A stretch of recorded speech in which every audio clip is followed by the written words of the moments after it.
साथियों, नमो बुद्धाय, जय भीम, जय संविधान। जैसा कि सरकार जो है कि स्कूल बंद कर रही है, प्राथमिक विद्यालय सभी बंद कर रही है, तो इस विषय में हमारे साथ अमरीश बौद्ध जी हैं। आइए उनसे जानकारी लेते हैं, क्या जानकारी देते हैं, समझते हैं उनसे। सरकार की जो नीतियां हैं कि उसका ये मानना है कि जो 50 जहाँ पे छात्र संख्या कम 50 से कम है वहाँ के विद्यालय को मर्ज कर दिया जाए दूसरे विद्यालयों में। तो ये सरकार की सोच है क्या बताया जाए उसको। ये बनियागिरी की सरकार है और स्थान है जहाँ पर एक बच्ची रोज़ स्कूल जाती है और वहाँ से आती है तो उसके लिए पूरी ट्रेन जाती है। पहले रेलवे विभाग ने उसको बंद कर दिया था, उस पर नहीं चला रहा था, लेकिन जब से वहाँ पे आ रही है उसको लेने और छोड़ने जाती है तो वो एक बच्ची के अंदर पूरे देश का भविष्य देख रही। हो सकता है यही देश का जो कि नवनिर्माण कर दे।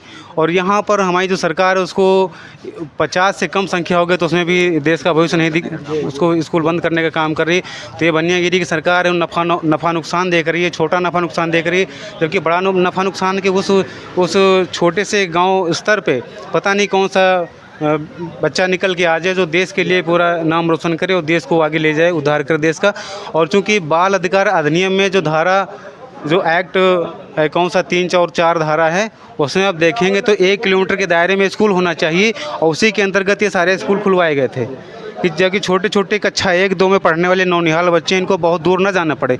पर अब ये जो मर्ज की स्थिति बन रही है इसमें से बच्चों को 4-5 किलोमीटर की दूर तक जाना पड़ेगा।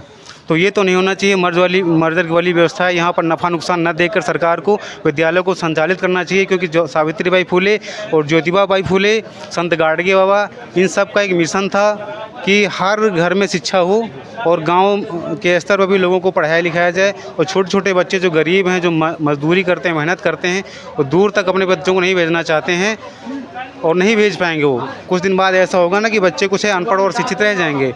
तो हमारा तो यही मानना है, सरकार से ये अपील है कि वो इस तरह के जो विद्यालय मर्ज कर रही है इस व्यवस्था को हटाएं और जो विद्यालय उनको उसी तरह से पुनः स्थापित करें।